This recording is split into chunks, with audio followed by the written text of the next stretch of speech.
मित्रांनो, 3 घटकांचा एक वर्ग होतो आणि त्या वर्गाशी संबंधित वेन डायग्राम विचारले जाते आणि काही वेन डायग्राम एवढ्या कन्फ्यूज असतात की आपल्याला त्या काही सुटतच नाही.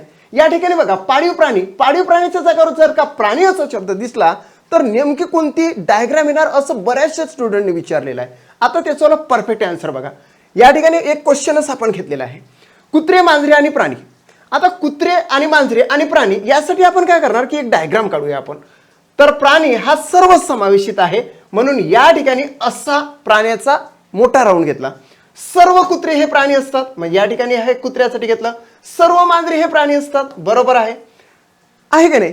जर समजा या ठिकाणी पाळीव प्राणी असते तर मित्रांनो सर्वच कुत्रे पाळीव प्राणी राहणार का? नाही, काही जंगली असणार.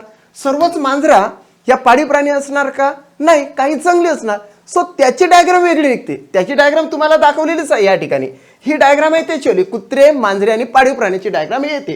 कारण की या ठिकाणी कुत्रे येतं, या ठिकाणी मांजरे येतं आणि याच्यातले जे काही मांजरं आणि काही कुत्रे हे पाळीव प्राणी असतात म्हणून पाळीव प्राण्यासाठी हा मधला राऊंड येतो. म्हणून ही डायग्राम त्याला बरोबर आहे. आणि जर आपल्याला पाळीव प्राण्याच्या जागेवर जर का प्राणी असा शब्द दिला तर ही डायग्राम योग्य आहे ही. कारण की हे येतं प्राण्यासाठी, हे येतं मांजरे आणि कुत्रे किंवा मांजरे, कुत्रे इकडे आणि हे मांजरे. म्हणजेच प्रॉपर डायग्राम ही येणार आहे. प्राणी या ठिकाणी कुत्रे आणि या ठिकाणी येणार आहे मित्रांनो मांजरे. सो प्रॉपर डायग्राम या घटकासाठी, या वर्गासाठी तुम्ही ही राईट मारणार आहात. चेक करूया.